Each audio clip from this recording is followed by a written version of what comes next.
In the chaos of World War II, amid the thunder of guns and the roar of dive bombers, stories like Peter John Henry Avant's are often lost. Too quiet, too painful, too human.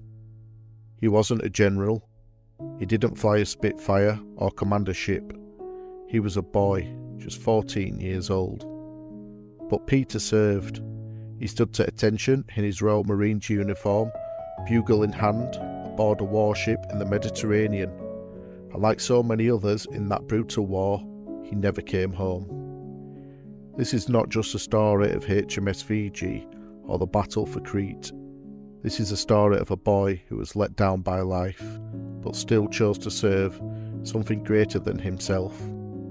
This is a story of boy bugler Peter Avant, one of the youngest British service members to die in the Second World War. His name may be carved in stone, but the story behind it runs far deeper. Let's remember him.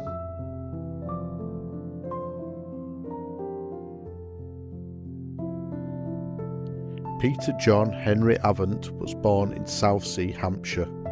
He came from a deeply troubled background. His mother had abandoned him, a loss that left a lasting mark on his young life. Still in the face of that hardship, Peter joined the Royal Marines during the Second World War. He became a boy bugler, one of the youngest ranks in the British military.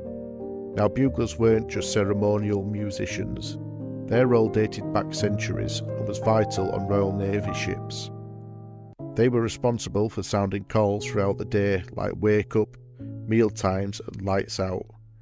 They sounded the alarm in emergencies, and in battle they relayed orders with bugle calls when radios weren't available. In 1941, Peter was carrying out that job aboard HMS Fiji, a light cruiser in the Royal Navy. Fiji was on active duty across the Atlantic and Mediterranean.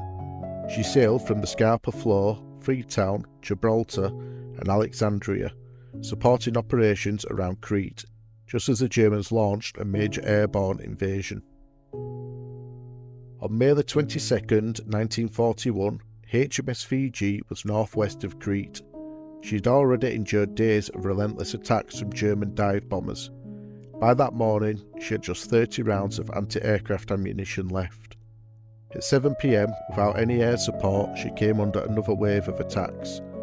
She tried to fight back, using every last shell, but it wasn't enough. Fiji was hit multiple times and caught fire. By 8:15 p.m, she capsized and slipped beneath the sea. Out of 763 men on board, around 523 survived, but 241 were lost. Among them was boy bugler Peter Avant. But his death wasn't caused by the attack directly. A fellow survivor remembered seeing Peter in the water. They spoke for a moment, and then an hour later he saw him again. Peter looked at him and said, "This is no good, Corporal. We're never going to get out of this." And then he let the air out of his life belt and quietly sank beneath the waves. When asked later why he thought Peter did it, the survivor replied, "I think his moral had just reached the breaking point. He felt he had nothing left to live for." Peter Avant was just 14 years old. He is believed to be one of the youngest British service members to die in World War II. His name is commemorated on the Portsmouth Naval Memorial. His story is more than a footnote.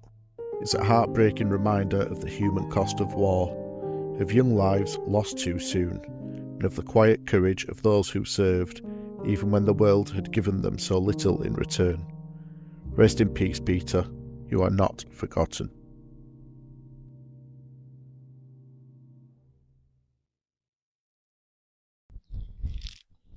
If you like listening to the stories of the history of those who came before, then please give the video a like and subscribe to keep updated about future videos of the history of those who came before.